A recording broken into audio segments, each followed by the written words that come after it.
Yo, what's going on, y'all? This is Marcus Rosa, aka Mazuma TV, back at y'all with some more boxing talk, man. I hope everybody's having a blessed, beautiful, positive, productive day. I'm just chilling at the crib right now, man, feeling kind of fucked up in all honesty, but we still gonna make it do what it do. Shout out to everybody that's in the building right now. If y'all can hit the like button as soon as y'all come in, that'll be very much appreciated. You see what I'm saying? We're gonna talk about the Gervonta Davis and Lamont Roach DC press conference, man. I'm gonna give you guys my reaction to the whole situation, and then we're gonna hear Shakur Stevenson's response to Tank continuously disrespecting him. You feel what I'm saying? We're gonna talk about that. We're gonna get into some open boxing topics. And we're gonna have some great conversations, man. Shout out to everybody that's in the building so far. I could already see that, a lot of people, a few people left a few comments.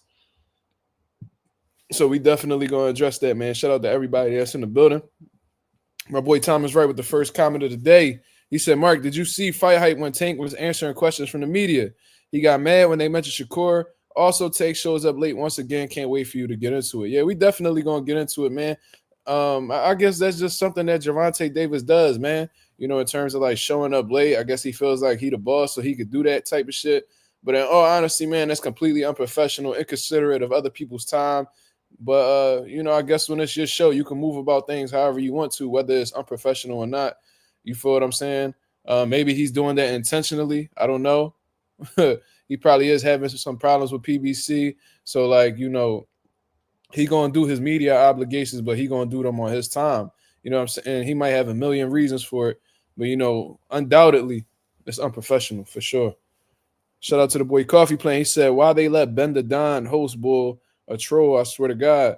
I have no idea who that dude is. Like, I never heard of him as, in my life. But, boxing has a constant, theme where they just constantly allow people who, never took part in boxing, never threw a fucking punch in their life, never sat and did a training camp in the gym, never competed, never coached a fighter. They constantly let these people in and give them opportunities. When I say that, there's plenty of knowledgeable people out here in the boxing world, a lot of, professional people in the boxing world that could take that same opportunity, and make it have a way better outcome. You feel what I'm saying? I have no idea who Ben the Don is. I don't know if he's a comedian.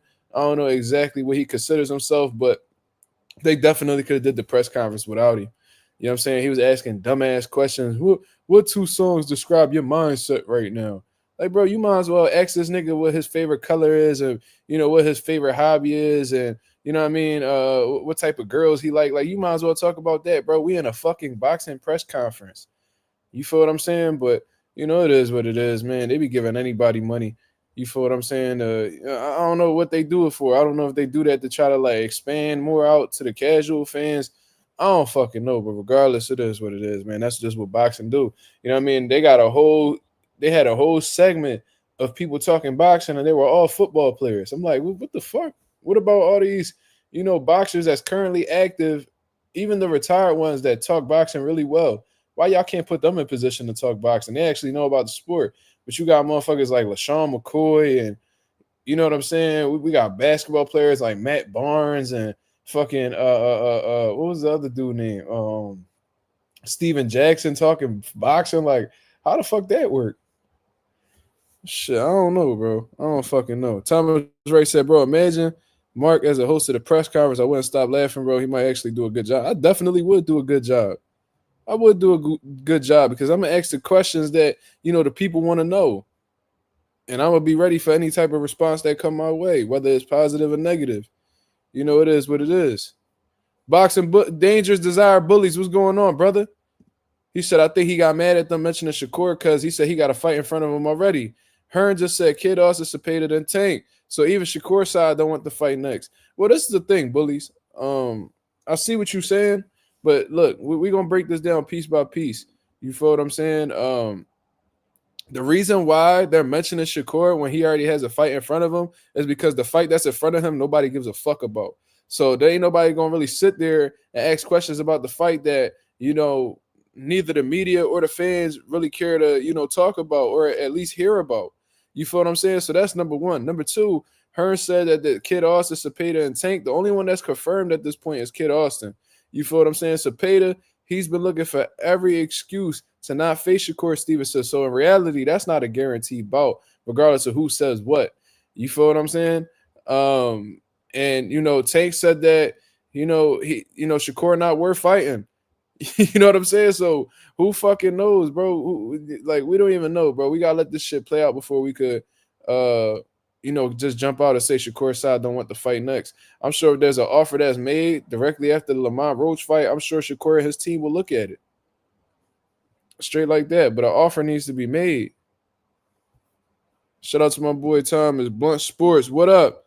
NL, what up? All right, we got some people in the building. We definitely about to chop this shit up. I can see Sean Terry said I can see you commentating. Bro, trust me, man. It's nothing to put on my professional hat and talk boxing. You wouldn't hear a curse word out of me, no slang, anything like that, bro. Like I come from a well-educated background, bro. I went to a high school that was granted a blue ribbon by the U.S. government, bro. I had high SAT scores. I didn't follow through with college, but I had multiple academic scholarships on the table.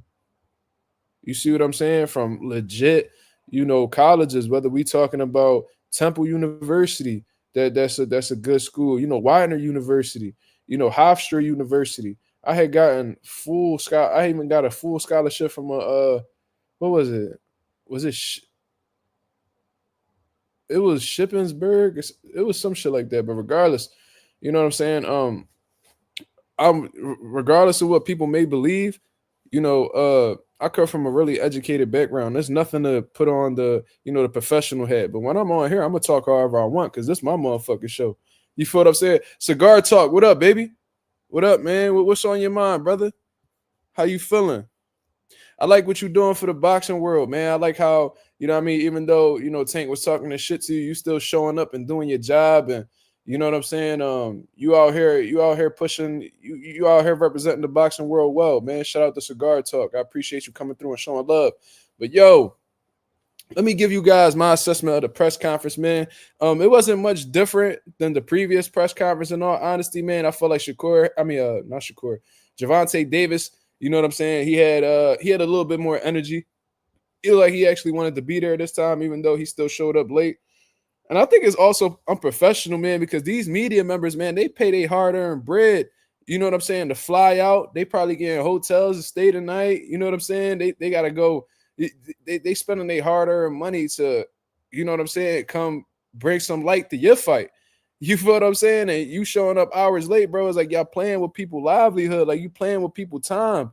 You feel what I'm saying? So I don't really like that in all honesty, but I guess when fighters get to a certain point, they feel like they could afford to do shit like that. But tuning into my thoughts, I appreciate that, brother. Thank you. J Cash, what up? But yeah, man. Fucking, and the reason why I'm in bed, bro, I'm fucked up right now. I ain't gonna lie to you, bro.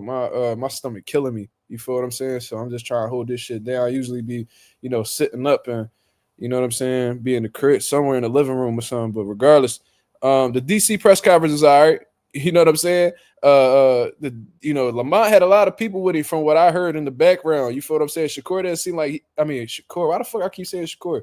Tank didn't seem like he had that many people with him. So it seemed like it was a pro Lamont Roach crowd, which is, I guess that's normal because they were in DC. But regardless, man, they were going back and forth. Lamont just seems very, very confident. You know what I'm saying?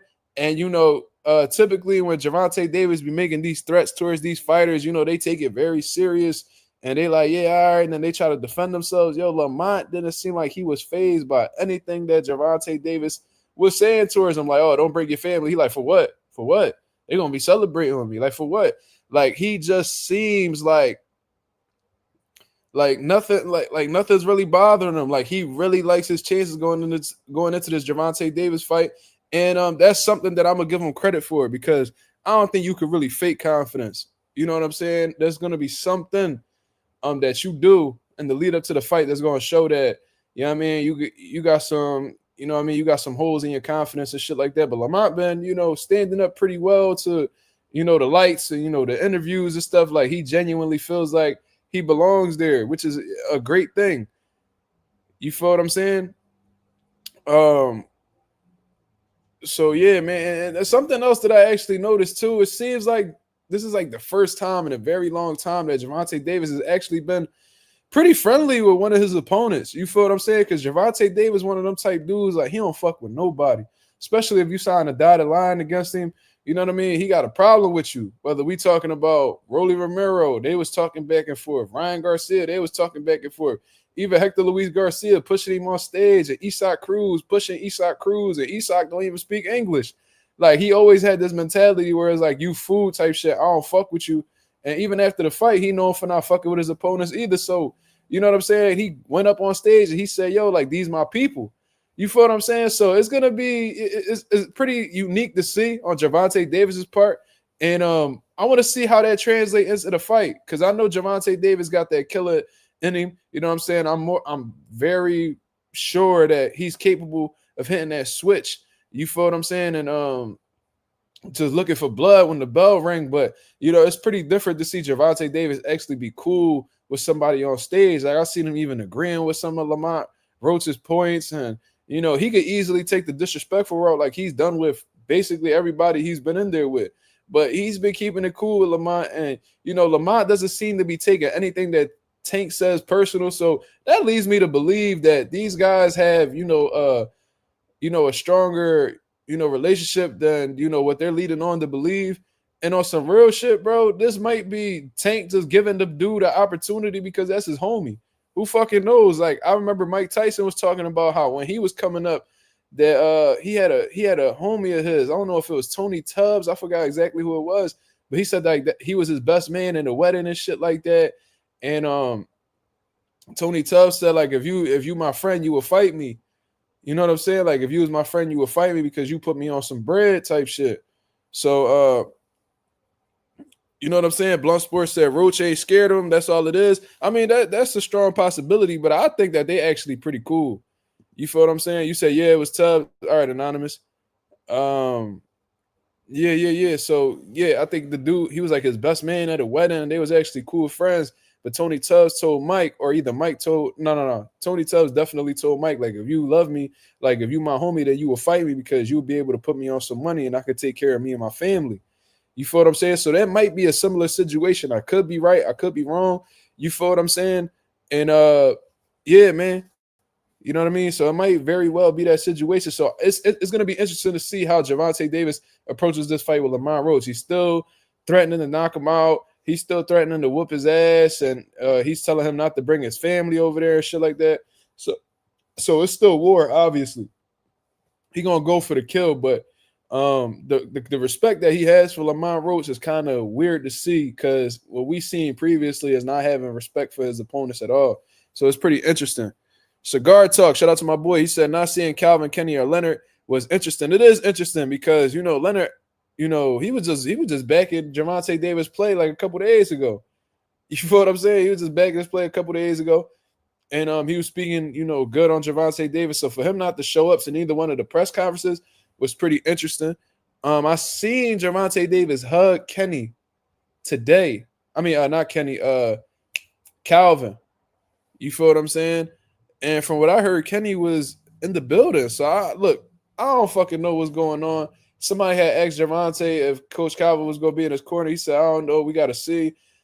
I don't know if you said Kenny and PR? Oh, okay. Calvin was there, but Kenny was in PR. I appreciate you correcting me, brother. Thank you. So I heard Kenny talking about it. He seemed like everything was cool between them. So I don't know, man. I don't know. And this is the first time I've seen the guy who's operating GTD Promotions. That's the first time I've ever seen him on stage. I'm unfamiliar with the dude.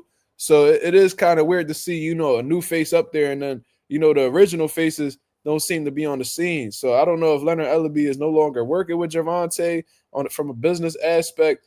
I don't know what the fuck is going on, in all honesty. But I guess we'll figure out more shit as time goes on, man. There's still a lot of time until the fight. We still got the rest of December, the rest of January, the rest of February until, a lot of shit can happen between then. A lot of shit can happen between now and tomorrow. You feel what I'm saying? That press conference was the hoodest I've seen. Yeah, I don't know. I don't know if they put much thought into that press conference, man. You know what I'm saying? Like they brought an untraditional speaker to the podium. He was instigating. You know what I'm saying? He's supposed to be having his professional hat on. He cursing and all this regular shit.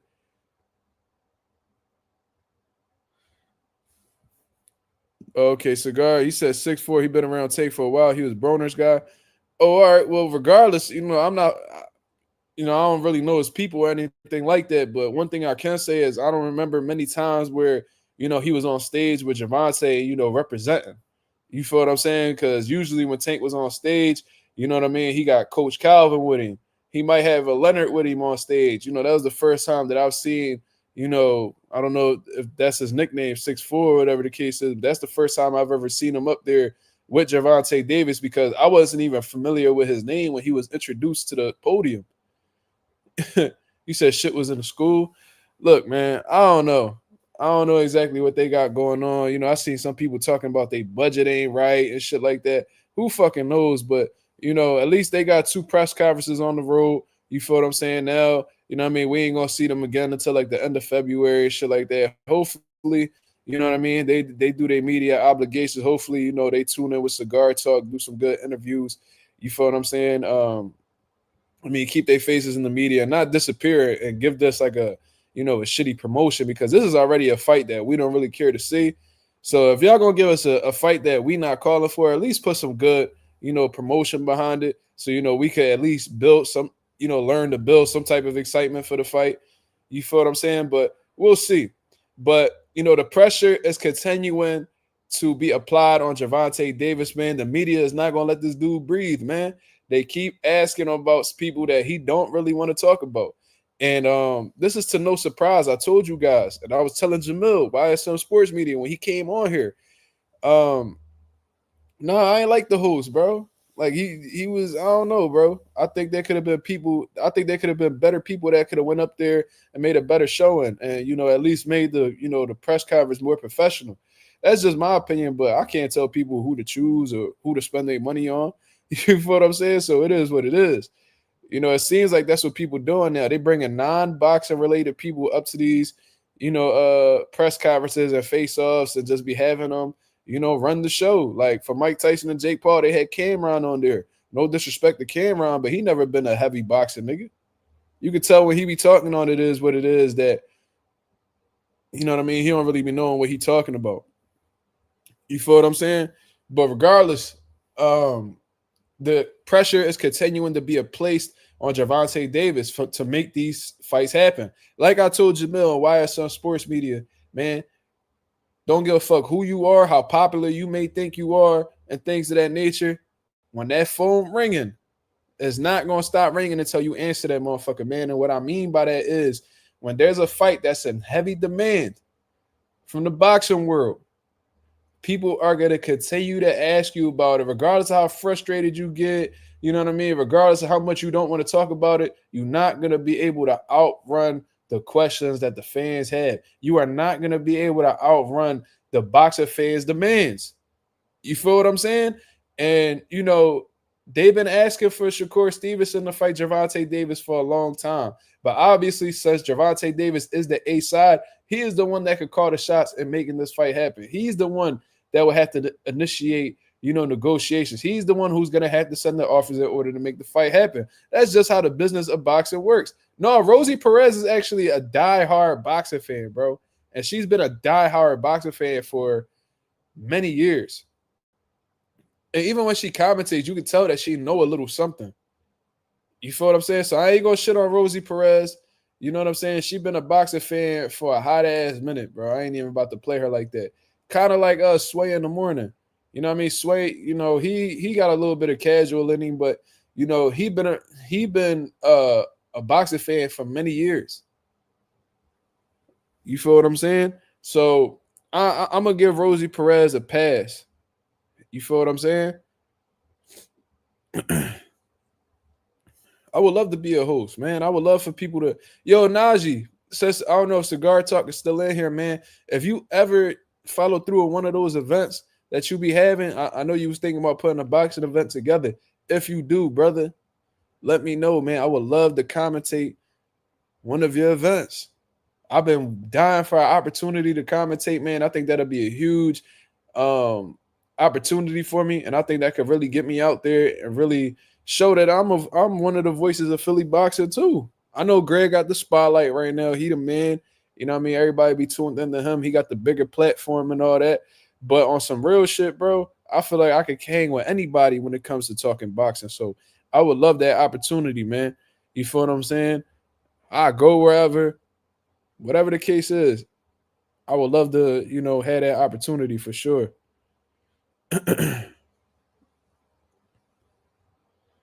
What about doing that for Greg fight? Which fight you referring to? Because it seemed like Greg he got a few fights on his table, guys. They talking about him fighting Brian Norman Sr. Then he's supposed to be fighting the boy One Punch Car, on the Gillian Wallow Fest. Then you know what I'm saying? I don't know. I don't know if he's still cooking something up with Najee. I don't know what the fuck he got going on. Tahiri Scott said Mark should replace Tim Bradley on Top Rank. Despite, the criticisms I have of Tim Bradley and stuff like that, I actually like what he brings to the table in terms of commentary. He be a little bit of controversial. He throw his little jokes in there and shit like that. And you could tell that he genuinely enjoys what he's watching. Tim Bradley is a student. You know what I mean? So even though he may piss me off, and even though, you know what I'm saying, I disagree with him on certain things, I don't feel like he's a bad commentator. You know what I'm saying? He be drawing sometimes. He be jumping out the window, be exaggerating a little bit too much. But I don't think he's terrible. I think there's commentators that's terrible. I don't think he's one of them. I ain't even gonna lie to you. He makes some great points, especially when he do little film studies and he break things down. Tim actually he understands the ins and outs. So I ain't even about to shit on him all crazy. You feel what I'm saying? Low nose boxing. What up? What up? He said the presser was hot garbage. Super ghetto. Heard they had Clarissa as a bottle girl. Bro, Low, what the fuck you talking about, man? He said Antonio Tarver with the wig. What? They had Clarissa as a bottle girl? Oh my God. This dude, Wallow. I'm not Wallow. Low. I said Wallow. Low out here tripping. This nigga said Antonio Tarver with the wig. What? He tripping.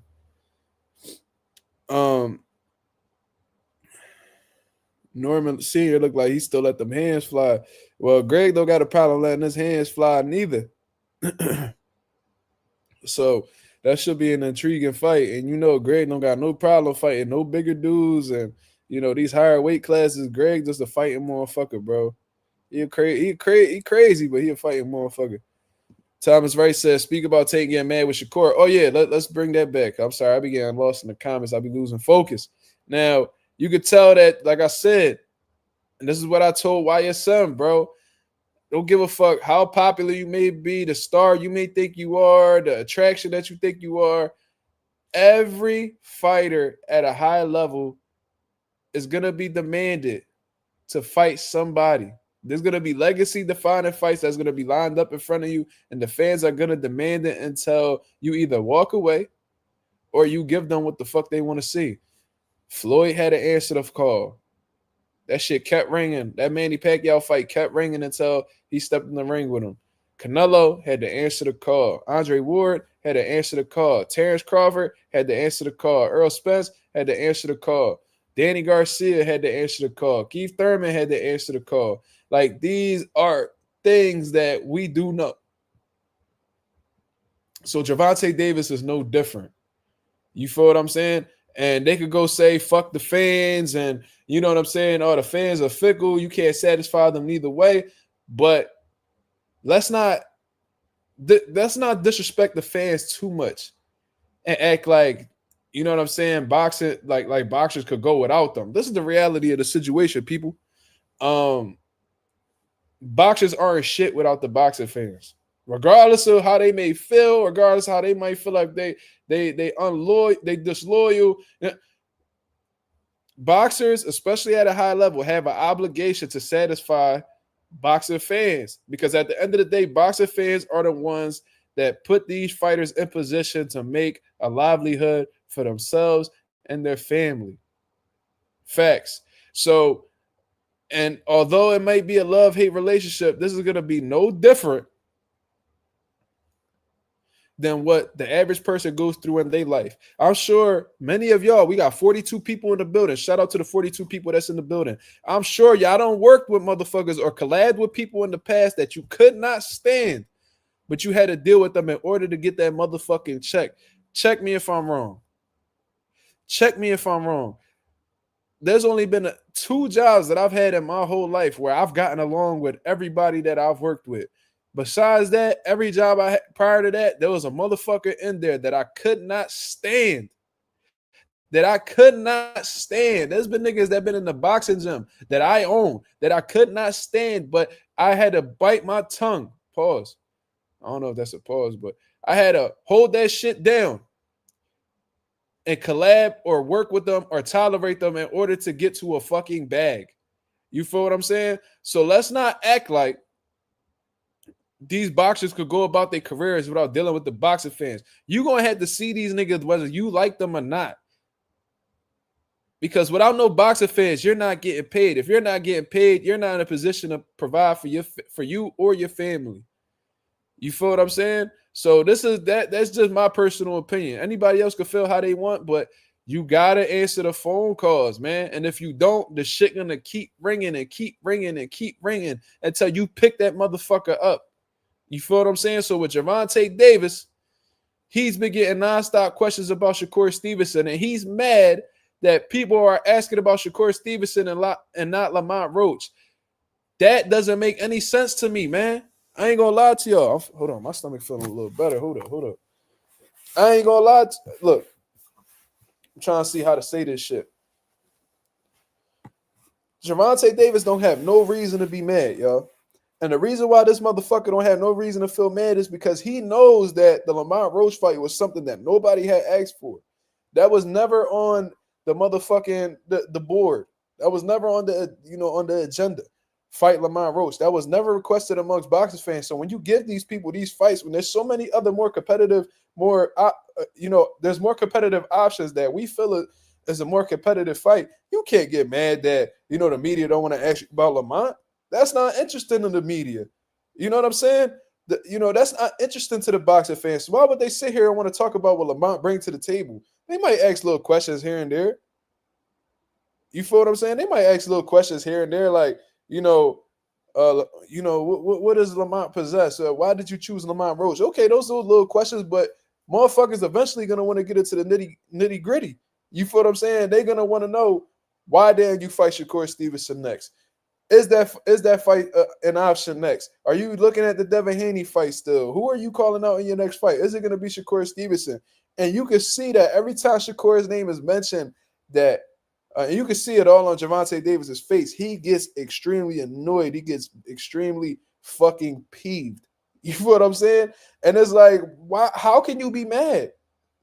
How could you be mad at them asking you about Shakur when they've been asking you for this fight for I don't know how many years, since basically since Shakur been in the lightweight division, and you're not giving it to them. So of course they're gonna keep asking you about it because you know what I'm saying. They clearly see that you're not really optimistic about facing him, and they want it. You feel what I'm saying? And at the end of the day, regardless of what you may say about boxing fans, how you may feel about boxing fans, in order to get where you want to go, and if you want to make the highest paydays, and you know what I'm saying, you want to be this big star in the sport, you have to give the people what they want to see. And if not, you're going to be criticized for it. You feel what I'm saying? You're going to be criticized regardless. You feel what I'm saying? But, I mean, like I said, it's a love-hate relationship between the boxing fans and the fighters, but the fighters have to deal with them at the end of the day, because without these boxing fans, these fighters will not be in their lives or their careers where, you know what I mean, where they currently are. Yeah, he get irritated and start snapping. Then what's crazy is, Gervonta talks about how Shakur, he hasn't accomplished anything. He only got defense. Why would he be scared of Shakur if he ain't got no defense? Gives you every reason why he feels like, Shakur is easy work, but he don't want to fight the man. Then he talks about how he's not worthy of fighting. He told this nigga that he gotta do some underground shit. Like pretty much was telling Shakur that he gonna have to go to the G League first before he go see him. Why the fuck would he do that when you're retired? How long is that gonna take? Why would you tell him to go do that when you talking about you gonna retire at the end of 2025? If you're retiring at the end of 2025, why are you telling him to go to the G League? Because possibly you don't want to fight the man. Then you coming out and you talking about how you're gonna call somebody out after the fight. You know what I'm saying? After you beat Lamont Roach,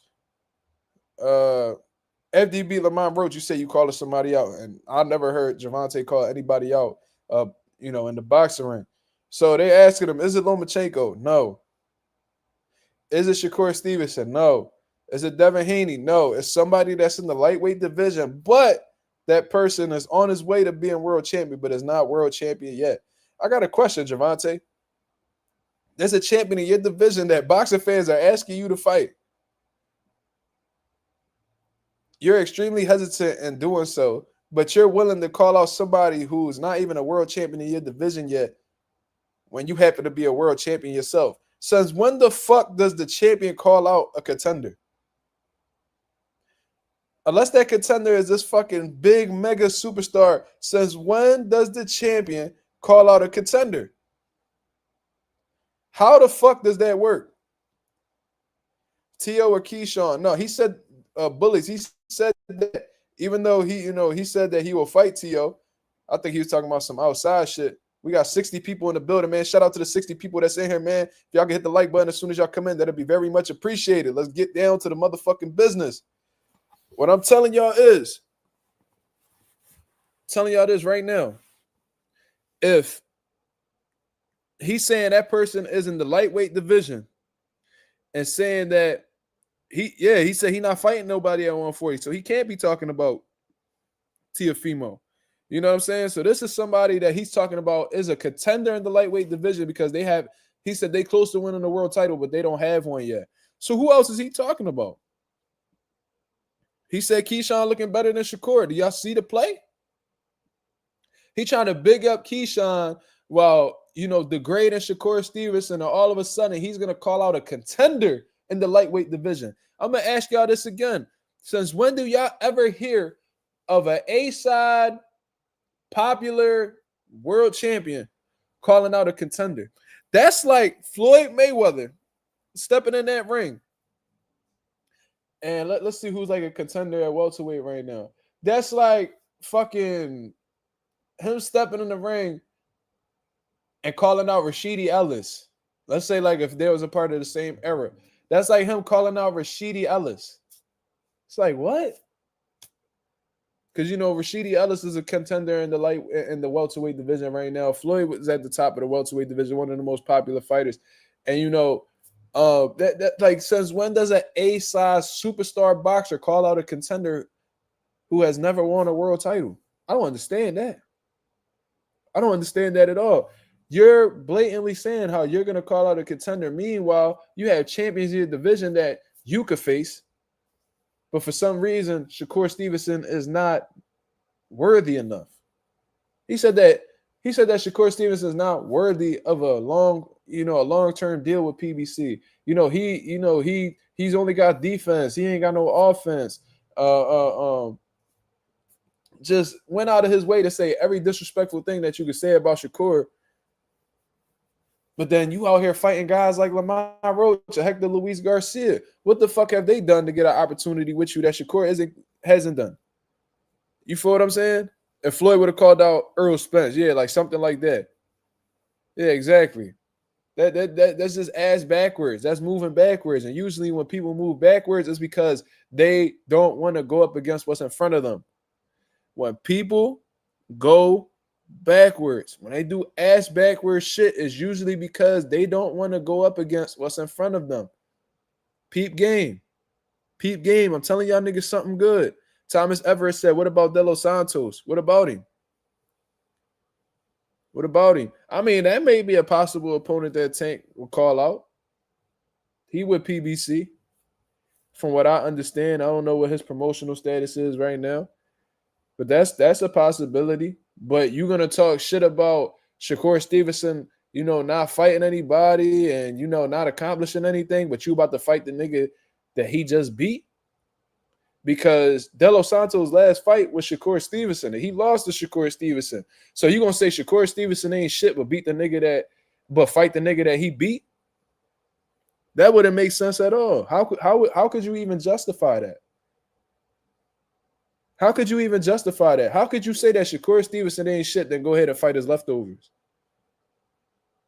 That would be the dumbest, hypocritical shit to do in the fucking world. Like the live, it's free. Yeah, talk to him, Coffee. Talk to him, Coffee. Talk to him, Coffee. Come on, man.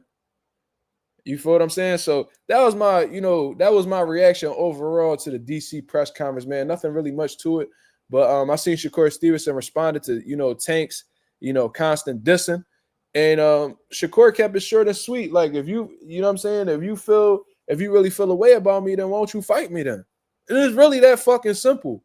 Like, if you really feel this way about Shakur Stevenson and you feel like he easy work and all this shit, bro, go ahead and fight him. You sound like you pissed off every time his name mentioned. You clearly don't like the nigga. So why not rumble him? It's really that simple.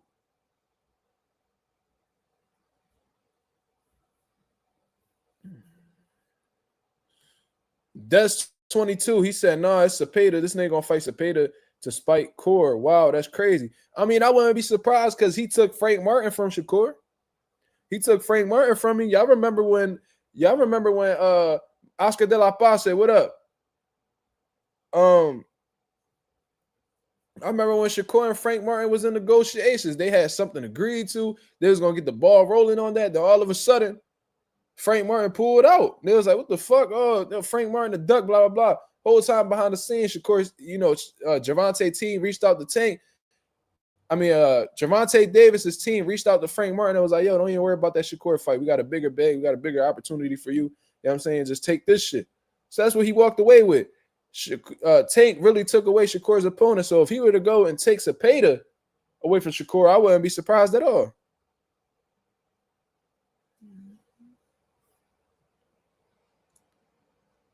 You feel what I'm saying?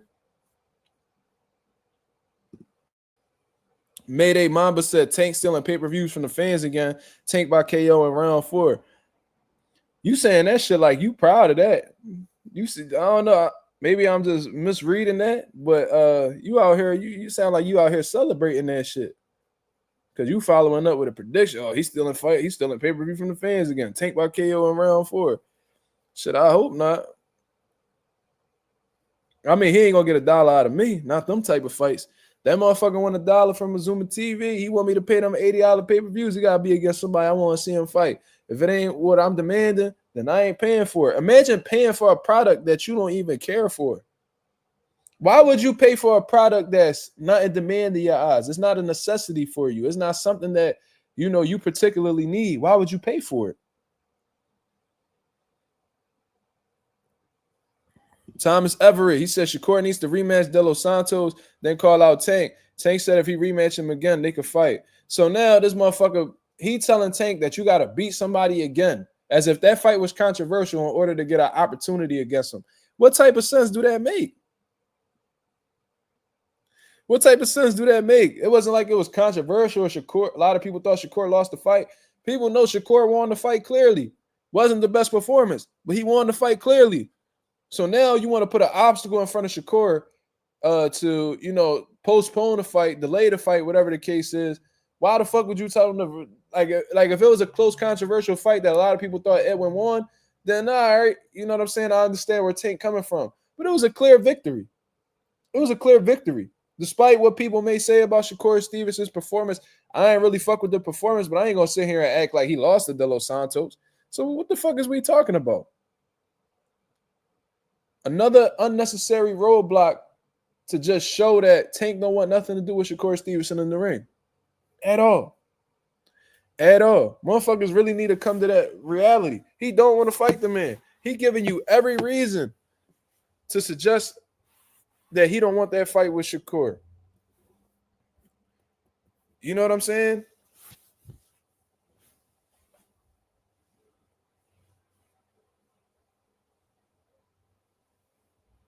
You got Tank beating Shakur easy.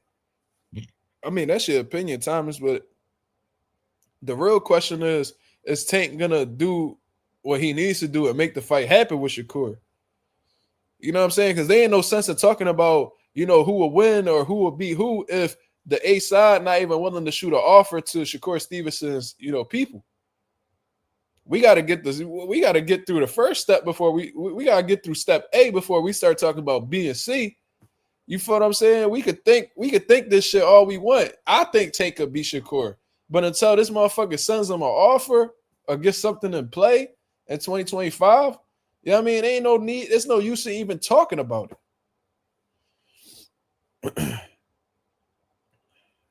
You know what I'm saying?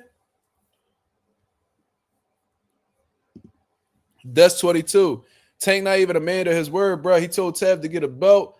He got a belt and still ain't fight him. I remember that clear as day. I remember when he was like, yo, you gotta get a world title. You gotta get a world title. So Tevin said, yo, after I get this world title, can we unify? And I don't even think Tank answered the question then and there. But Tevin went on to get that world title. You feel what I'm saying? And that fight still was never made. Still was never made.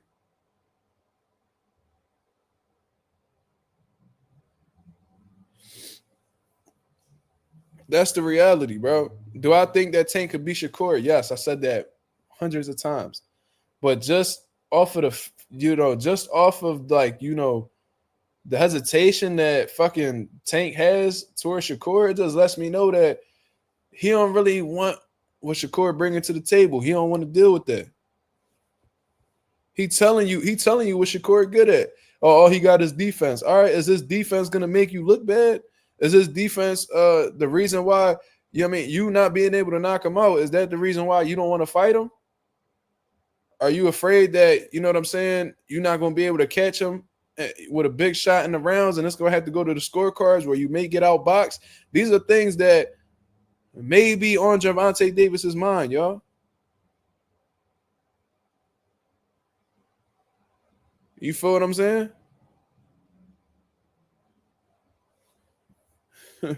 There's a lot going on in the chat right now, but we're going to keep this shit moving, y'all. Shout out to the 60 people that's in the building. I appreciate you tuning in and watching Mazuma TV. This is probably like the highest viewership I ever got on the channel. I am very much appreciative. Thank you very much. The algorithm must be on the ups because the people is tuning in. You feel what I'm saying? So we spoke about the DC press conference with Gervonta and Lamont Roach. You feel what I'm saying? Shakur responded to Tank's disrespect.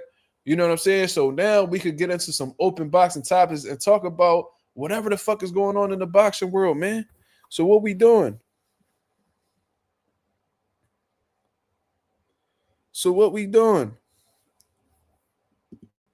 Thomas Everett says Shakur's length and size is going to give Tank problems. I don't think it's necessarily the size because I don't think that Shakur is even fully acclimated to lightweight yet based off of what I've seen. You feel what I'm saying? But the length could definitely be a problem, even though Shakur doesn't have the longest reach. You know what I mean? That's more like, Devin Haney's lane, the long reach and shit like that. But I think what'll give Tank problems is the fact that Shakur doesn't have any problem being on his feet for 12 straight rounds. Shakur done shown he had, he's pretty slippery in there. He's pretty elusive in there. He could sit in the pocket and make you miss. He could get on his bicycle and make you miss. That's maybe something that Tank doesn't want to deal with. He doesn't want to deal with the frustration of not being able to hit somebody clean. You feel what I'm saying? Because it could be a thing where Tank chasing him around the ring type shit, or at least trying to land that big shot. And, he's probably getting he probably getting peppered with little shots. And then when he load up on big shots, Shakur not there, and he just essentially getting embarrassed. So, what I mean? Do I feel like Shakur will stop Tank? Absolutely not. What I mean? I think Tank a little bit too durable to get stopped by somebody like Shakur Stevenson, who really don't, show that killer instinct or even really try to finish people. But I do think that there's a slight possibility that he could get outboxed and look bad in the process. And I think Tank knows that. I think that Tank teams knows that. So we just gonna have to. I think that's an underlying issue on Tank's part. I think that's why he's not really looking forward to facing Shakur Stevenson. Like I said multiple times, fucking Coach Calvin Ford sat there and told you. Coach Calvin Ford sat there and told you Why would we fight Shakur if we can't do what we want to do? What does that mean? Because what they usually do is knock niggas out. So if they saying they can't, if we can't do what we do, that's Coach Calvin telling you that they feel like they can't knock out Shakur. And if they go to the scorecards with somebody with the boxing ability and the ring IQ of a Shakur Stevenson, shit might not go in their favor. Do they want to take that chance and lose they status as like this big star in the sport and, pretty much have, the torch handed over to Shakur Stevenson? I don't think they want to deal with that. Mayday Mamba. He said Usain Bolt, the only man in the world that could beat Shakur. That's crazy. That's crazy. Shakur be getting disrespected like a motherfucker, bro. But I'll tell you this, there's not many people on this planet that could beat Shakur Stevenson in the boxing ring. Regardless of what you say. Regardless of what you say. You can feel however you want about Shakur. You might not like his style, but there's not many people in or around his weight class that could beat him in a fight. You feel what I'm saying? That's 22. He said, Mazuma, it's a big possibility he gets outboxed. Hector Garcia was getting with Tank before he lost his sight. Yo, I've seen people get with Tank, bro. It's just that Tank be getting bailed out, cuz. He be getting bailed out. Like, I be seeing he be losing a lot of rounds, bro. Tank be losing rounds like a motherfucker. And then, he able to turn it back when he clock niggas. Is Shakur Stevenson going to be in a predicament or take the chance that'll allow Tank to clock him? I don't think so. Shakur don't be taking no risk in that boxing ring whenever he get in there with punchers. You feel what I'm saying? He not going to give Tank any type of opportunity to land a big shot on him. He not about to sit on them ropes. That motherfucker is going to get out of dodge. And whenever Tank feet ain't planted, Shakur going to be peppering him and moving out the fucking way. You feel what I'm saying? And I think that's something that, Tank don't really want to deal with. With Devin Haney, I feel like he don't want to deal with the size advantage. He don't want to deal with the reach advantage. You know what I'm saying? He don't want to deal with somebody who's going to keep a fucking jab in his face. He don't want to deal with somebody who, moves and has the athleticism of a Devin Haney. That's why he chooses and he selects certain opponents, flat-footed individuals that's going to be, targets for him. You know what I mean? That's going to take those chances who are not that savvy in the ring so he could capitalize and knock their ass out. Look at who he's fought. All right, because there was a criticism that Tank, he don't fight black fighters, that he don't fight slick black fighters. And then they put Frank Martin in there. They're like, what you got to say now? Motherfucker, Frank Martin was never a slick fighter. He was never a slick fighter. He's a fucking stepper. He walked to you and try to fuck you up. You feel what I'm saying? He was very inexperienced. He never fought at that high of a level. You know what I'm saying? Tate put the pressure on. He put him on the back foot. Frank Martin panicked. And he didn't know what to do when he got on the ropes because he didn't have the experience necessary to know how to deal with being put on the back foot. He didn't know how to maneuver off of the ropes. He didn't know how to stay paid. He didn't know how to stay composed and calm while the pressure is being placed on him. You feel what I'm saying? So now you fighting black fighters, but the thing is now you picking away at inexperienced black fighters. Frank, a smart pressure fighter. Yeah.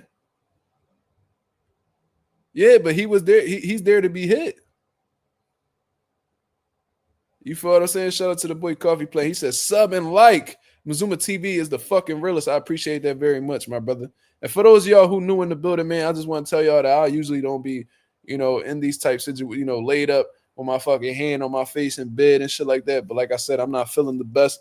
But, I'm always staying consistent and making sure that, the people in tune with your boy. You know what I mean? So if y'all appreciate the boxing talk, if y'all appreciate the conversations, please hit the like button, man. I think this is the highest viewers that I've ever had on a live thus far on Mazuma TV history. I appreciate that very much. 70 viewers was the highest that I've ever seen on the channel. We hit that mark, so I'm highly appreciative. Thank you very much. Tevin beat more champions than Devin and Shakur. Okay, who's talking about who beat more champions? Who's saying 74? Oh, that's dope. Who said that? Did I ever say Devin or Shakur beat more champions than Tank? That was never the argument that I made. My brother, you gotta really tighten up and know what I'm saying. What I'm saying is Gervonta Davis has had a tendency of facing certain styles that he could take advantage of. The come forward, pressure type fighters that's not gonna be hard to find. You said, who has he fought? And let's not sit here and act like Gervonta Davis got this fucking world-class resume now. Let's not do that at all. Let's not do that at all. Trap Money Profit. Who you tell me, says you the one who on here trying to go back and forth with me about Gervonta Davis's resume. You sit here and name the guys that you know that he's fought that's so accomplished. You feel what I'm saying? Because if you let Gervonta Davis say it, he says that Shakur Stevenson hasn't accomplished enough. These are his words. These are his words, right? He said that Shakur Stevenson is not accomplished enough. So Trap Money Profit, tell me who tell me who Gervonta Davis has fought that was more accomplished or just as accomplished as as Shakur Stevenson. Tell me. Tell me. Tell me. Who has Gervonta Davis beat that was more accomplished than Shakur Stevenson?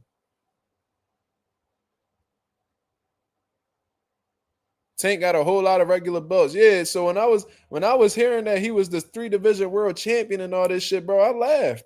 Because that belt he got at 140 wasn't legit. He had a WBA regular title. We counting regular titles as, Shakur ain't fight nobody. That's not what I asked you. That's not what I asked Profit. And Shakur has fought some notable names. He's beat some champions. He got Jamel Herring, who is a champion, who just beat Lamont. He beat Lamont Roach. How the fuck so that doesn't make Tank look bad at the end of the day because Shakur stopped the nigga who beat Lamont Roach, and Lamont Roach is who Gervonta Davis is fighting next. See, look, now you see when you ask questions, they want to answer your questions with questions. That's how you know they ain't got shit to fall back on. You feel what I'm saying? So to go back to what I was saying, y'all asking who Shakur beat. Shakur became unified champion at 130 pounds. He beat Oscar Valdez and Jamel Herring. Lamont Roach lost to Jamel Herring, and Gervonta Davis is fighting him next. So if y'all gonna be talking shit about resumes and who people fought, how about Gervonta Davis is fighting the dude that lost to the dude that Shakur Stevenson stopped for a world title? Tell me that. I don't know why Tank fighting Lamont, though. No cap. That's all I'm saying.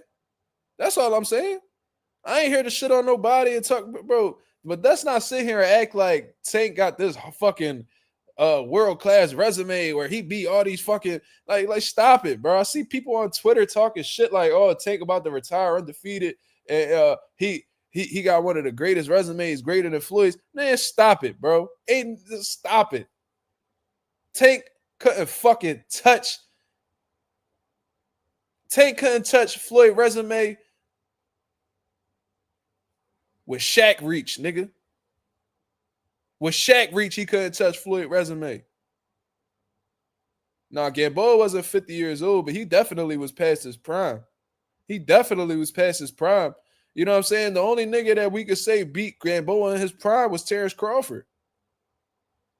There was people saying that Gervonta had a greater resume than Floyd Mayweather, bro. I replied to it. I said, Tank don't even got a Miguel Cotto on his resume. He don't even got a Miguel Cotto on his resume. Stop it. For nobody, he ain't fight none of them dudes. He ain't fight no fucking De La Hoyas. He ain't fight no fucking Ricky Hattons.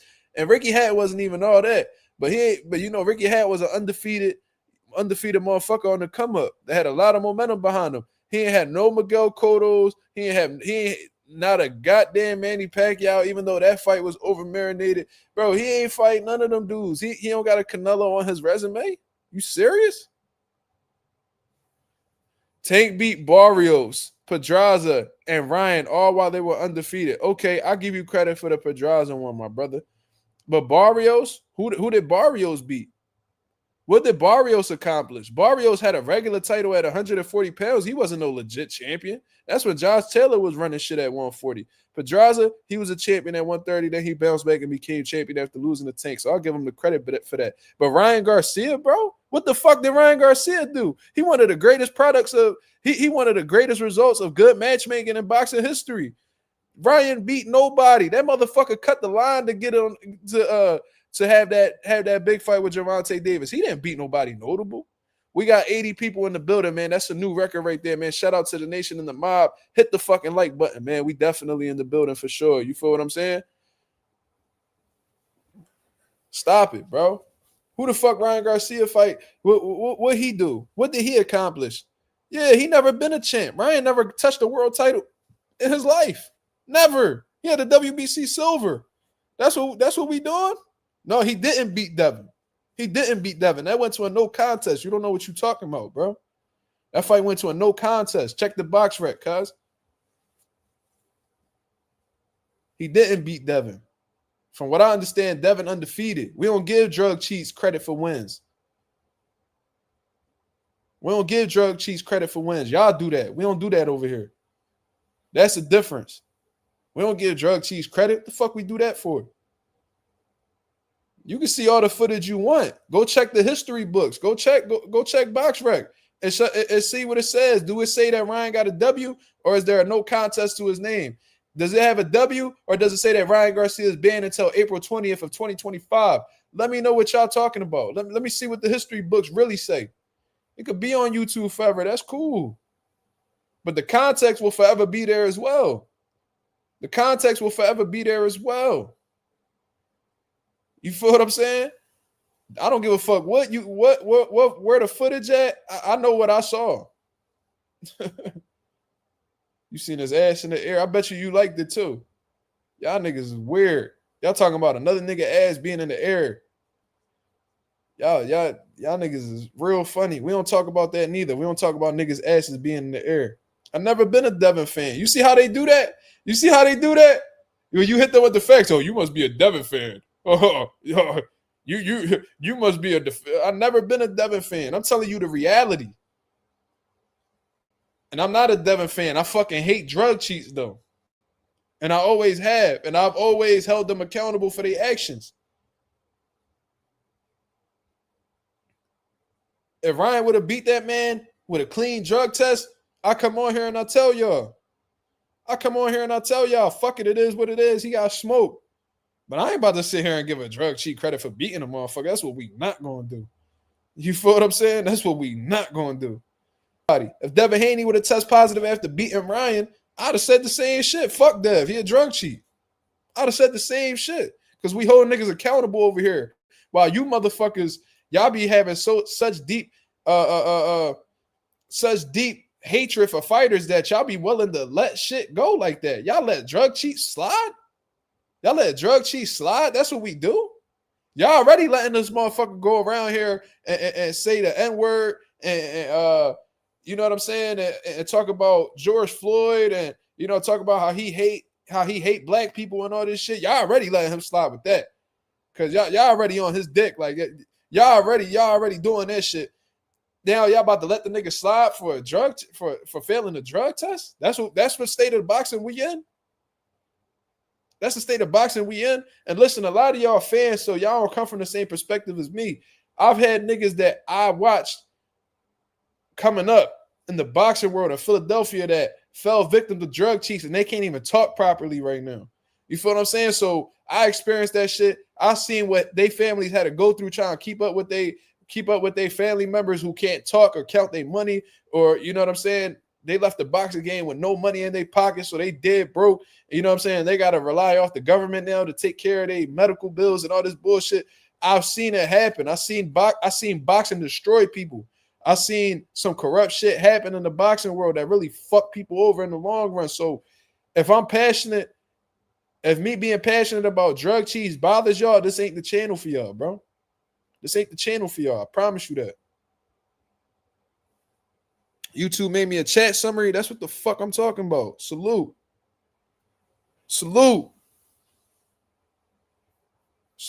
They tuned in. This the highest viewed live I've ever had on the channel, man. Salute, salute, salute.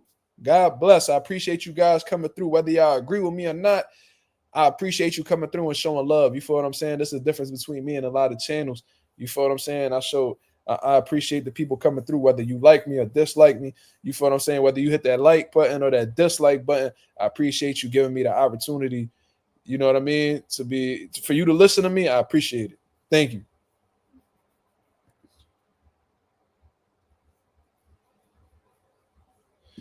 Meek Millie, he said, not gonna lie, Mazuma, you've been fanboying over Devin before the Ryan fight. You even slipped up and admitted you were a fan because you said he liked how he moved. I said I respect how he moved. I said I respect Devin because of how the way he moved, because he takes on, because first of all, he's shown that he was legacy driven, right? He even took pay cuts to give us fights that we wanted. You know what I'm saying? He did some legacy defining shit and becoming undisputed. He went right into 140 and fought a legit champion there. He's moving the way that boxing fans want to see fighters move. You feel what I'm saying? So on some real shit, I respect how the way he moved, but I've been telling y'all that I was never the biggest fan of Devin Haney. I always said that, but I do respect how the way he moved. So nowadays, if you give a nigga credit for how the way you move, you a fanboy. So it's like y'all niggas in y'all niggas' head that if y'all give any fighter credits, you a fanboy. How about y'all niggas just be boxing fans and appreciate when boxers actually do shit for boxer fans? Why can't y'all just appreciate that? Bill was cherry picking his fights. Okay, so he cherry picked a fight for undisputed against George Kambosos twice. Then moved up and fought a champion right off of the rip and Regis Prograis, who spanked the shit out of Cepeda prior to that. They cherry picked that. Ryan Garcia, dangerous opponent who put a lot of damage on Devin Haney. They cherry picked that. Kambosos was unified champion of the world. Was he not? Did he not beat the takeover? Did he not beat Teofimo Lopez to become unified champion of the world? Did he or did he not? Was he not the only unified champion at lightweight at the time he fought Devin Haney? Yes or no? Come on, dog. Y'all niggas is that thick. And he beat Vasyl Lomachenko. Close fight, but he beat Vasyl Lomachenko. And now Vasyl Lomachenko don't even want to pop up and fight no more. Come on, dog.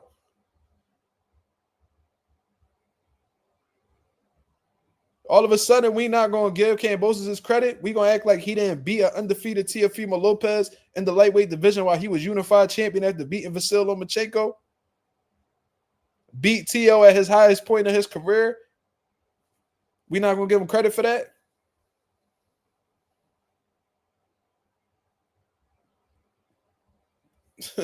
You see, look, this is the mind frame of these boxer fans, bro. Look, he said, we know that win over Teo was a fluke, and he was never up there with the top guys despite that lucky win. We seen it in the Maxie Hughes fight. It was an easy lick.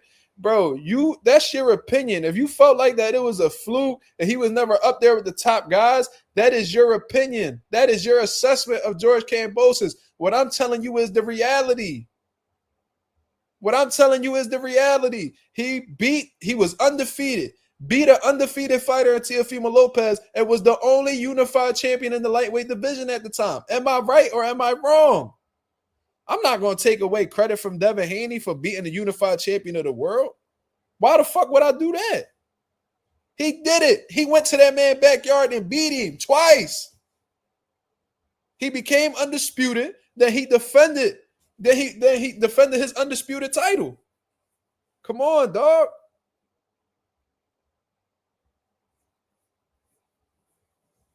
Stop it. You can feel however you want to feel about Kambosos. Did I think about him did I think of him that highly? No, I didn't. I thought he wasn't shit, and I think everybody else knew he wasn't shit. Shakur was at 130 calling out Kambosos because they knew he was an easy lick. You're right. But what we can't deny is the fact that George Kambosos was unified champion in the lightweight division and beat an undefeated Teofimo Lopez, who came off of the biggest win in his career against Vasyl Lomachenko. And Devin Haney took the fucking chance. He signed the shitty deal with Top Rank. He signed a 2-fight deal with Top Rank where there was his promoter for 2 fucking fights. He went over there. to Australia in his backyard, beat him. They didn't top ranking them. They did the rematch. He had to sign another shitty deal. Went back to Australia, beat him. And because I'm giving him credit for what he did, I'm a fanboy? Or am I just talking the facts? That's the problem. You boxing fans, and this is why fighters don't fuck with boxing fans, bro. Because no matter what the fuck they do, they can do something good. Y'all niggas always gonna have a complaint. That's why these niggas don't do fighting. That's why they don't meet up with y'all niggas no more. That's why when they see y'all in person, they don't be wanting to take pictures with y'all. They don't be wanting to give y'all autographs. That's why they be cursing y'all out, taking y'all phones and throwing them on the ground and shit. Because y'all niggas is the fakest motherfuckers in the world. Y'all are the most fickle motherfuckers in the world. Because these boxing fans, no matter what you do, they gonna talk shit about you regardless. Devin Haney took a chance that a lot of your favorite fighters would never do. This nigga, Gervonta Davis went to the UK to fight a fucking turkey. Everything in Gervonta Davis' career has been handed to him. He's never done no legacy defining shit where he went to somebody's backyard with all odds against him and beat the motherfucker. With Jose Pedraza, that was it. He ain't had to go through that many odds. Come on, man. Like Terrence Crawford, that nigga went to Ricky Burns' backyard, beat him for his first world title. Earl Spence went to the UK. Niggas was throwing brownies at him and all, walking into the arena to fight Kell Brook and beat him and got his first world title. You feel what I'm saying? Devin Haney went to Australia at Cambosa's backyard, the Emperor, and beat him twice. And because I'm giving them credit, something wrong with me?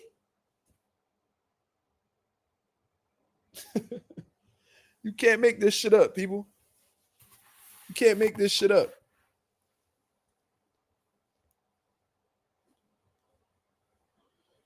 You can't make this shit up.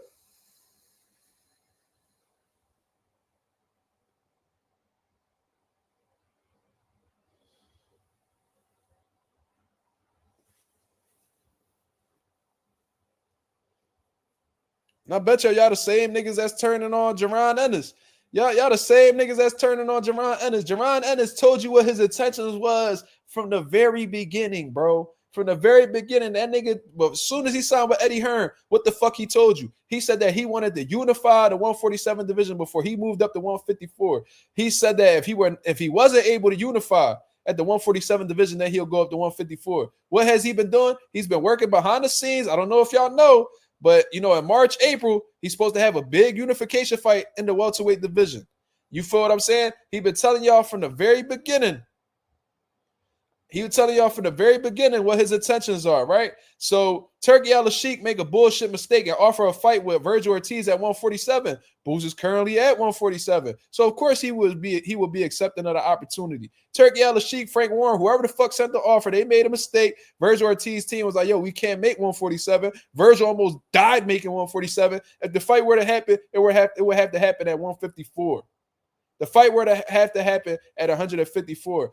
Upon doing my research and talking to the right people, the IBF has this new rule. I don't know when the fuck they modified this ruling, but according to the IBF, if somebody who currently has an IBF title moves up in weight and fights for another title, they will have to automatically vacate the current title that they have, which is why Eddie Hearn keeps on saying this. So Eddie Hearn reaches out to Boots and like, yo, the fight's they actually would like to make the fight at 154. Mind you, Boots just fought 4 weeks ago, ain't been in the gym since then. This nigga was in Paris. He chilling. He not in camp right now. He taking the rest of the year off. Virgil been preparing for the February 22nd card, says he beat Bohachuk back in August. So they want to catch Boots slipping at a fucking weight class that he's not even participating in. And because he's choosing to stay unified at 140, he's choosing the unified route at 147. He a duck. How the fuck you ducking a nigga that's not even in your fucking weight class? How you ducking a nigga that's not in your weight class? Listen, man. If the nigga Boots wasn't serious about unifying at 147, he would have never fought Karen in the first place. He fought Kerry because he was hell bent on staying with that motherfucking IBF strap. He said that's a dream of his. He want to follow through with his dream. And because he want to follow through with his dream, he a duck?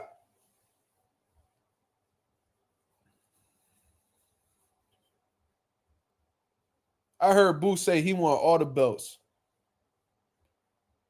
I don't know if he changed his mind and just wants one unification fight. I don't know exactly what his intentions are, but I heard Boots say he want all the belts.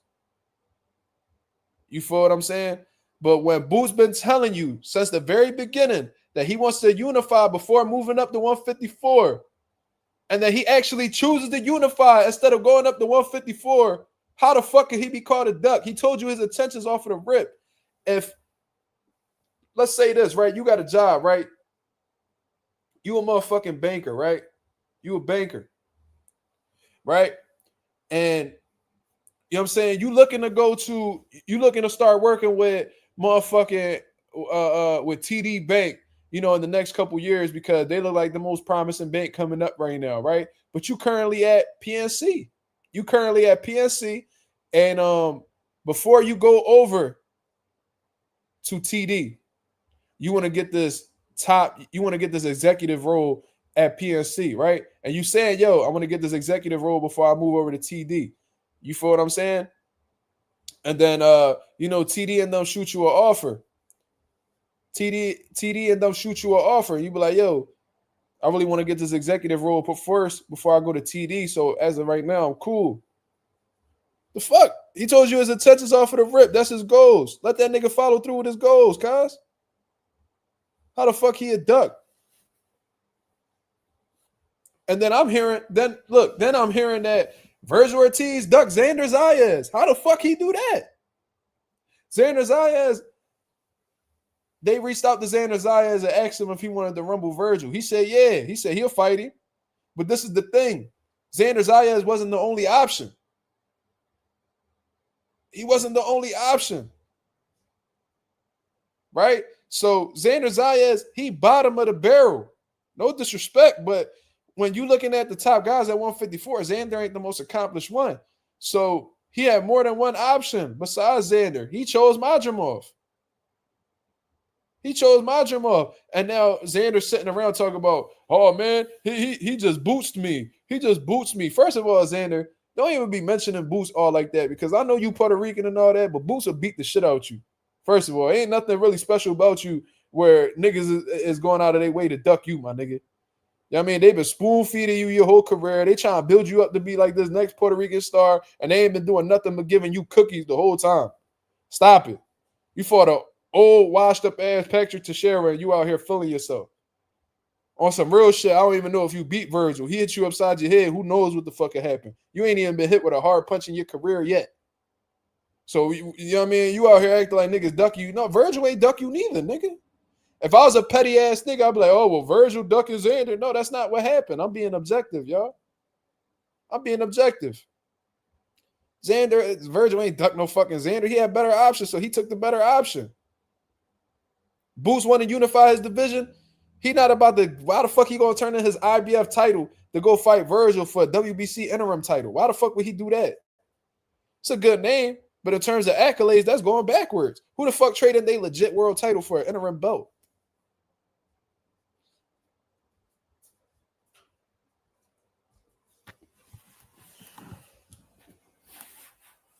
Boots got to make 154. He said he going to 154, but he said he wants to unify 147 before he goes up to 154. What the fuck is the problem?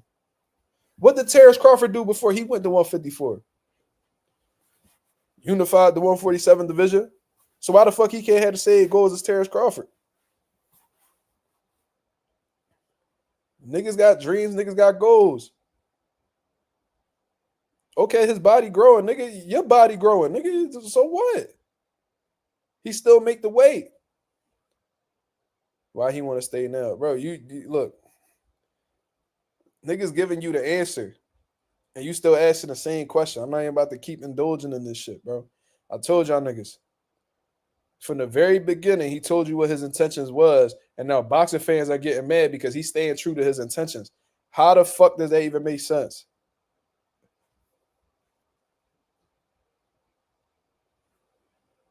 Meek Millie. Did we already talk about the other duck? Gervonta, the other duck. Who? So when? Who's the other duck? Who's the first duck? Because it definitely ain't Jaron Ennis.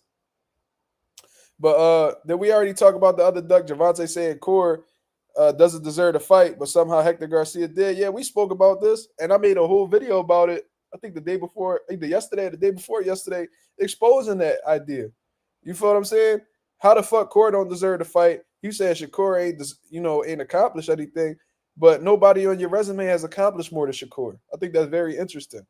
Shakur is a 3-division, 4-time world champion, four world titles, and 3 different divisions. What has Lamont? How many belts Lamont Roach got? 1. How many Frank Martin has? 0. How many Ryan has? 0. How many Hector Luis Garcia had? 1. I think YSM was like, I think Leo Santa Cruz, the only one who got more weight classes than Shakur. But we know from a skill perspective, Shakur levels above Leo Santa Cruz. And stylistically, Leo Santa Cruz tailor-made for Gervonta Davis. No defense, high volume puncher. With Gervonta being the devastating counter puncher, of course he gonna knock Leo out every time. Come on. That style food for Tank. Every day, twice on Sunday, like my UK niggas say. And twice on Sunday, you're big dosa. You're a sausage, mate. You're a big bum dosa. You're a sausage. I'm just talking to my girl, talking that UK slang. You heard? You're a sausage, mate. Better not hit me. Better not hit me in front of these people. I got 63 people on the live. You better not hit me in front of these motherfucking people. That's the highest grossing live I ever had. I'm a superstar, baby. Better talk to me right. Not hitting you. All right. Yeah. What the fuck going on? Raymond Ford just said, take me ducking in plain sight. Well, Shakur and Raymond Ford, they boys, so of course he gonna back his play. You feel what I'm saying? But I feel like he exposing the obvious, man. What else can you call it, bro? What else can you call it? There's so many holes in Tank theory. It's like we just gotta call it for what it is. We just gotta call it what it is.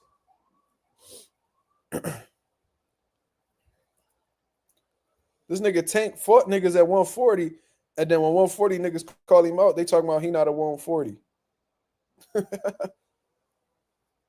Man, leave Tank alone. Little Tank, he too small for 140. And no problem punching on Barrios at 140. But when the real 140 niggas call him out, all of a sudden, oh, he's really a 130 pounder. Nigga ain't compete at 130 in years.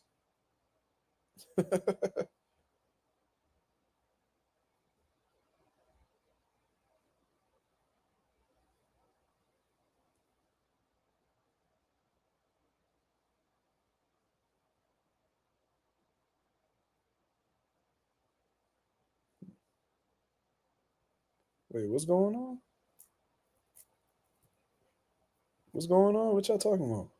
Get this fucking cat out of here. I just want to see Boots and Tank in major fights. Well, we most likely going to see it out of Boots before we see it out of Tank, because if you let Tank tell it, you know what I mean, nobody worthy. Lamont, he worthy. Shakur, he ain't worthy. Hector Luis Garcia, he worthy. Devin Haney not worthy. Frank Martin worthy. And what's crazy is it's not like Tank got much on his on his list. Bro, if he fight Dev and he fight Shakur, that's pretty much all he really got to do. That's pretty much all he got to do. Niggas ain't even demanded a T.O. fight all like that. If you fight T.O., cool. But he over here telling you he want to rematch Ryan Garcia. When Ryan Garcia quit in the first fight. He don't care about his legacy. He only care about the money. Well, the irony in all of that is the legacy defining fights is what's going to get you the money, my brother. Just say that you don't want high risk fights. You want the highest bag for the lowest risk possible. Just say that.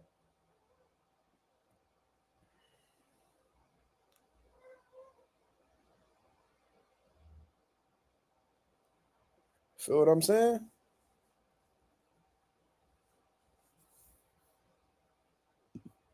That's the irony in all that. When Caleb Plant said that shit on the Breakfast Club, he said some real shit. He said, yo, he said, I chase the legacy. I don't chase the money. And when you chase the legacy fights, the money gonna come. It's a fact. My boy Reese said Shakur, in my opinion, is a money fight. Tank versus Shakur gonna sell out so quick. That's a fact, my brother. If they was to do that shit. Let's say they was to do that shit at the Barclays. I'm sorry. Imagine they was to do that at the Barclays or in Baltimore or in fucking Newark or whatever the case is. That shit'll go ape shit. You ain't nobody, can't nobody convince me that Shakur and Tank wouldn't do numbers. Yeah, the Barclays. They doing Lamont and Tank at the fucking Barclays. Why they can't do Shakur and Tank at the Barclays?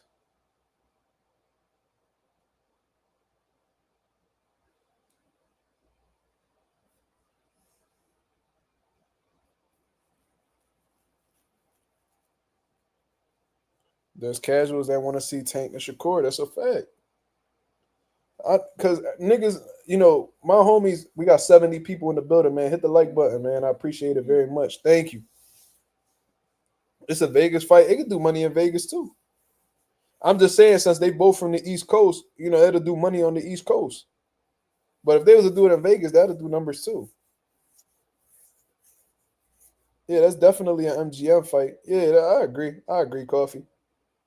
But I was saying, since they fans are like both from the East Coast, I mean, they could get it popping over here too. It don't necessarily gotta be in Vegas. But if they want to do it in a neutral location, you know, New York is still a neutral location because neither one of them are from New York. Tank versus Core in Atlantic City would be bomb. I see Atlantic City making the comebacks with the fights, man. I remember that was like Mike Tyson, like stomping grounds. You feel what I'm saying? I see Atlantic City, they starting to invest back in the city. And you know, the hotels getting back and popping, the clubs, the restaurants. You know what I'm saying? I'm seeing they starting to do some big fights there and shit. So, you know what I'm saying? If they was to get New Jersey back popping, I mean that should be cool. So look, this nigga Simba licking Blackie ass. These niggas wilding. Get the fuck off my bed, man. Get off my bed with that freak shit. I ain't doing all of that. Tank not going to Jersey. Oh, we know that. I'm just saying. I'm just speaking hypothetically. I was just trying to get across that, you know, they could do numbers. One day away from fight day. Absolutely. We could close out with some Hitchens and Parro talk, man. This dude Hitchens, bro. Shout out to my Brooklyn niggas, my boy Ree and everybody, you know, my boy Notes and all that. Drew, I already spoke on the press conference, man. You're gonna have to rewind that. We spoke about it at the very beginning. We almost an hour and a half in. I mean, I ain't gonna reiterate that. You feel what I'm saying? Saw Boost and Vila and AC. That was a wild venue. That shit was a banger. And I think Subrel Matias wasn't he on the undercard? You said Hitchens over everybody. I don't know about all that. Hitchens over Parro for sure though. But they about to rumble out in Puerto Rico and all that good shit, man. And Hitchens is pissed, bro. You know what I'm saying? Hitchens mad than a motherfucker, bro. I think either he really don't like Parro. I was saying this in the group chat earlier. Either he really don't like Parro or that weight cut kicking his ass, cause that nigga was on that beach acting like he was ready to swing on Parro. And I'm like, since when Hitchens been like this irritable? You know what I'm saying? Like, since when he like been this violent, like acting like he about to crash out?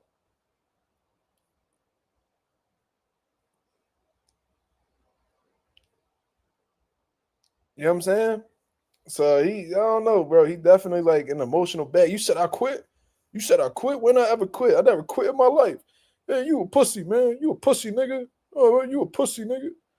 I'm like, damn, this boy Hitchens mad than a motherfucker, bro. He must have not ate nothing solid for like 3 to 4 days. That nigga in his hotel room eating jello and water. Shit, I hope that's not the case. Hopefully he got a nutritionist getting him right and shit like that. You feel what I'm saying? One of them perfecting athletes, nutritionists or something. Hitchens might move up soon. Yeah, that's definite.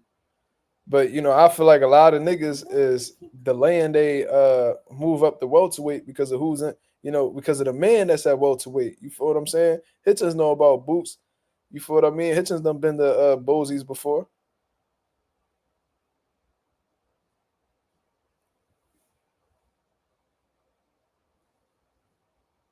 This bitch, bro. But yeah, man. I'm really looking forward to that fight. I got Richardson Hitchens outboxing Leon Parro to a unanimous decision and becoming the new IBF junior welterweight champion of the world. Now, I do think that Hitchens got some pussy in his blood, but I do think stylistically this fight does favor him. And I think that we're going to have a new champion in the 140-pound division. I think that Leon Parro, he got some boxing ability. He definitely got skills, but I do think that Hitchens' reach, his athleticism, he has a world-class jab. I ain't going to lie to you. You feel what I'm saying? Damn, Octane, that's kind of dark, my nigga. Richardson Hitchens is definitely pussy. That's just my opinion. You ain't got to agree with me, but I do think Hitchens is pussy. You feel what I'm saying? I heard that about him from back in the amateurs. Uh, and I think he shows it in the pros. But regardless, that's not what we're going to talk about. Like I said, stylistically, I do think that it favors Hitchens. I think that Hitchens' jab is going to be very effective against Liam. I think Liam going to be trying to find ways to close the gap, and he's going to run into jabs as a result. I do think he's going to have trouble finding his range against, Hitchens, because he is a significantly smaller man. Uh, So I think that he's going to be constantly getting outboxed, resetting. Uh, he might run into a shot that put him on the canvas for real. For real, he might get desperate, try to close the gap without going about things wisely, and he might run into a shot as a result. But I don't know exactly how the fight's going to go. I don't see Liam Parro getting stopped. I don't see Hitchens getting stopped. But I'll tell you what, if Liam Parro defeats Richardson Hitchens, this dude Liam Parro may very well have a strong case for being the man at 140 pounds. You feel what I'm saying?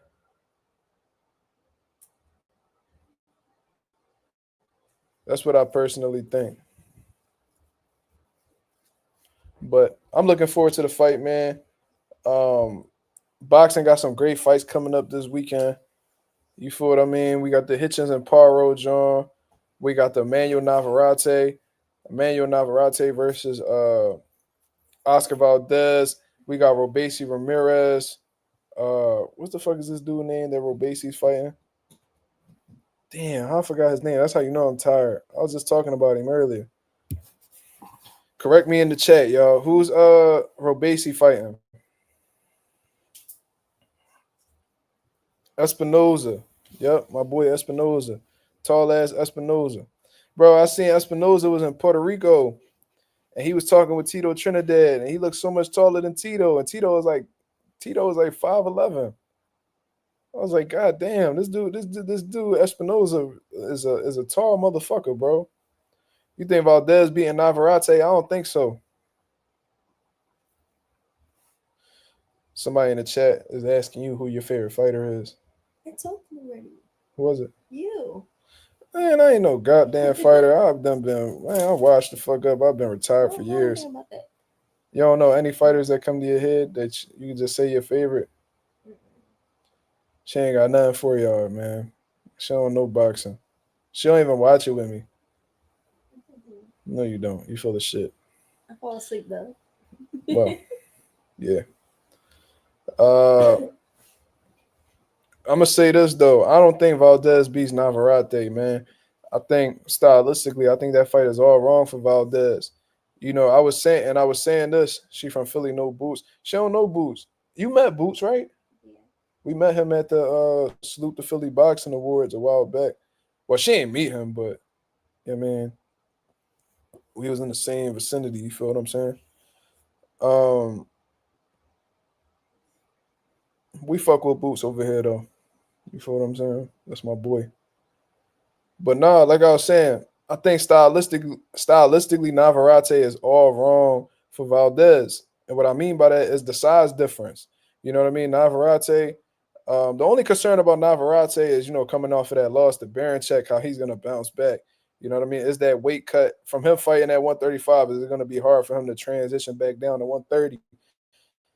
If he's a drained fighter, that could really play out in Valdez's favor. But if we simply talking about Navarrete being at 100% or just being himself overall in the fight, I think Valdez, who really has a lot of holes in his defense, in all honesty, Navarrete's size, power, and his volume, his high volume punching, it's just gonna work out in his favor, man.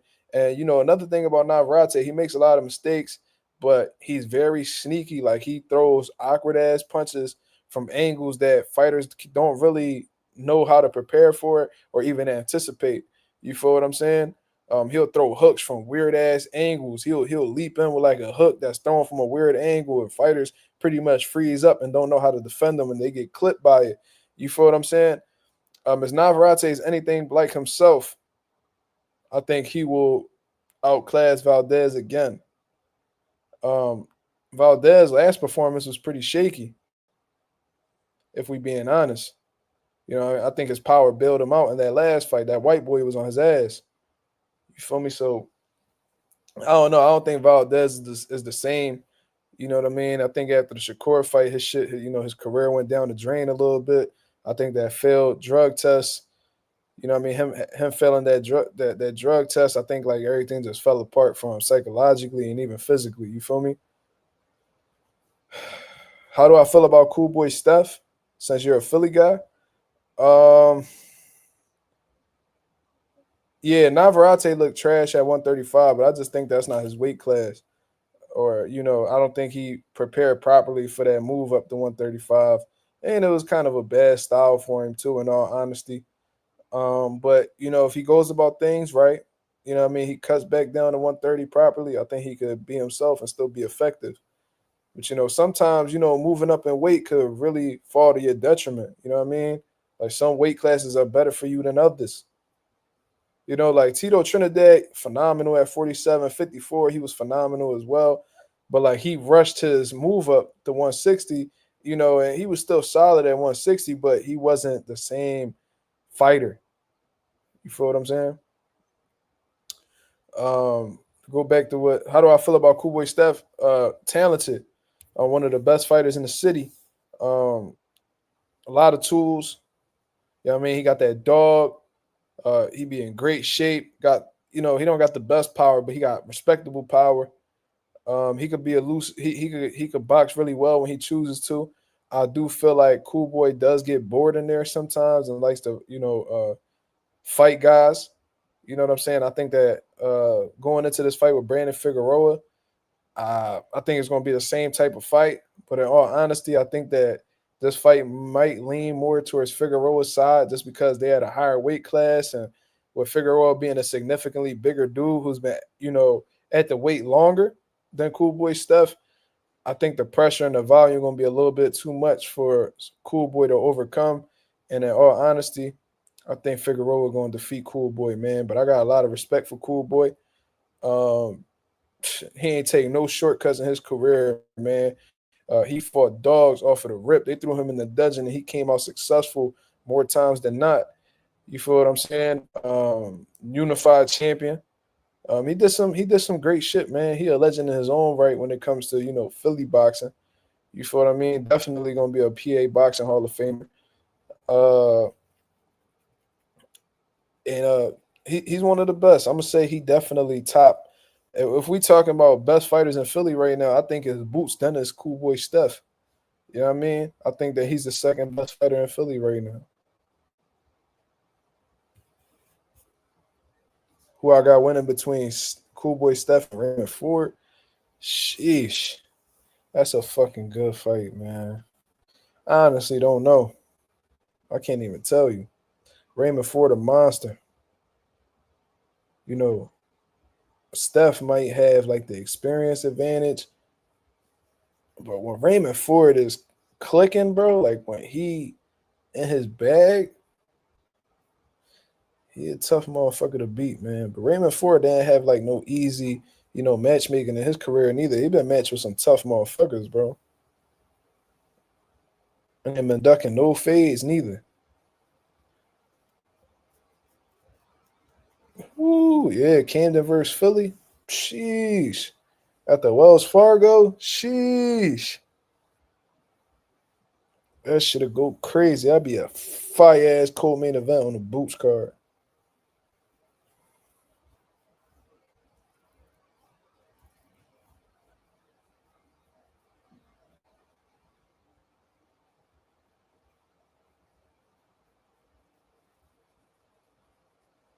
Santilla making his return. Yeah, I seen that on BoxRec. I seen that. That's what's up. Hopefully, he did take a lot of damage from Byron Norman. You know what I mean? So we'll see how he performs because we seen what happened with Romain Villa, man. He took a lot of damage from Boots and he got stopped in his last fight. So we'll see, man. When you take a lot of damage and you don't, I do think you can hit a point of no return. Like if you take enough damage, it could really destroy you as a fighter. But I think another thing that stuns your I think what really fucks you up is you not resting properly. You feel what I'm saying? So I'm saying Tillin, we'll see. I'll be on the lookout for that. Ah, who is this trendy Lily person? This gotta be somebody we know. They say, it'll be another fire fight card. Mazuma TV versus Southpaw TV. And the co-main with Rodney versus Slime in the main event. Damn. Rodney and Slime gonna main event over me and Southpaw?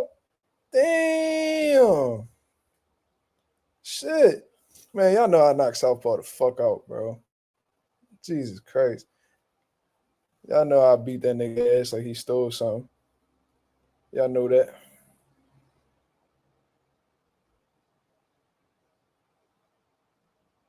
Oh, you said it is, Rodney? Yo, we can set that up, bro. Slime. But this the thing, though. If Trendy Lily, Southpaw said he got hands. First of all, he don't got hands. He can't box to save his life. And he said you too little for him. Me and Southpaw are the same size. That's the funny part. Me and him are the same size. Tell that bitch ass nigga to come see me in person to see how much bigger he is than me. I bet you he'd be surprised, like everybody else do, because you know what I mean. Niggas always think I look little on social media. Then when they see me in person, they be like, "Oh, you bigger than I thought." Yeah, I know, nigga. Yeah, I know, nigga.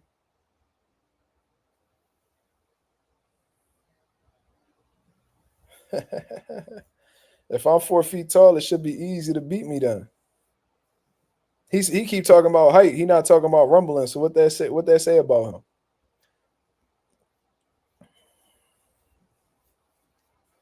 And Southpaw can't even talk because his bitch bigger than him. You ain't no big nigga. Your bitch way more than you, and she taller than you, Southpaw. You fuck bitches that's 250 plus. You like your bitches 250 and above. You like your bitches 3,000 calories a day ass bitches. Yeah. Come on, man. We ain't about to be talking about Southpaw, man. Fuck Southpaw.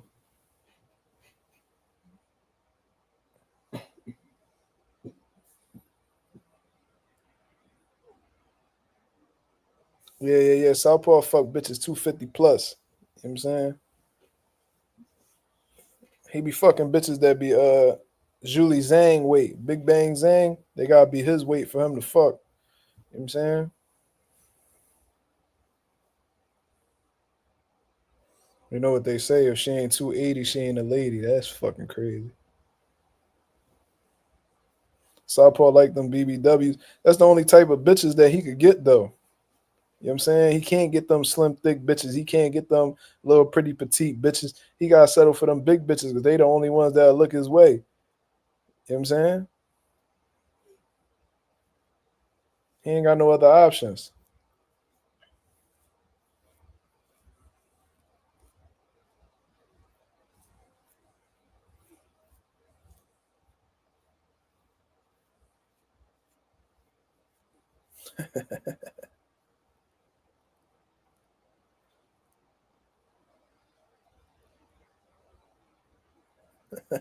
Says Southpaw hitting Bacoli.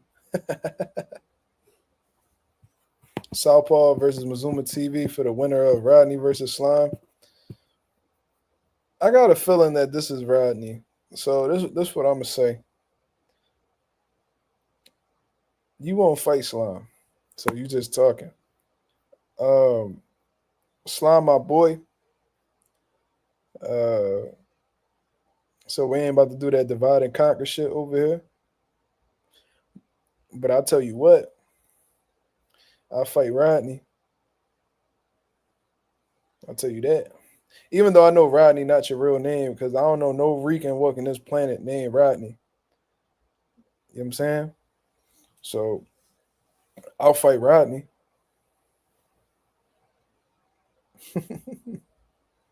And you know, you said you claim you from Hope in Somerset. We on 6 in Somerset. So I really ain't hard to find. You could walk to my gym. That's how close you is. And that's even if you really from Philly. So I'll just say that. You trying to instigate fights and talk about all these different fights and shit, you could come see me. But that's my live, man. I appreciate everybody that came through and showed love to the channel. If y'all can hit the like button on the way out, that'd be very much appreciated. This was the most watched live in Mazuma TV history. I think we got up to like 74 viewers. That shit was crazy, man. This was a great conversation. We had some great dialogue, some great back and forths. You know what I'm saying? But until then, I'll be back at y'all with another video. I'll be back at y'all with another live tomorrow because we got some things that we currently need to discuss. We got up to 82. Ooh, wee. That's what's up, baby. But anyways, the highest viewed live that I've ever had on the channel, man. I appreciate it very much. 84. Ooh wee! Shout out to boxing with 2-4, man. Shout out. But anyways, that's the new record, man. I'm highly appreciative. Y'all have a blessed, beautiful night. Like I said, I'll be back at y'all with another live. I'll be back at y'all with another video tomorrow. So be on the lookout for that. Until then, this was Mazuma TV. Rodney is a bitch and his mom smell like Ruffles. I'm out of here, man. Peace.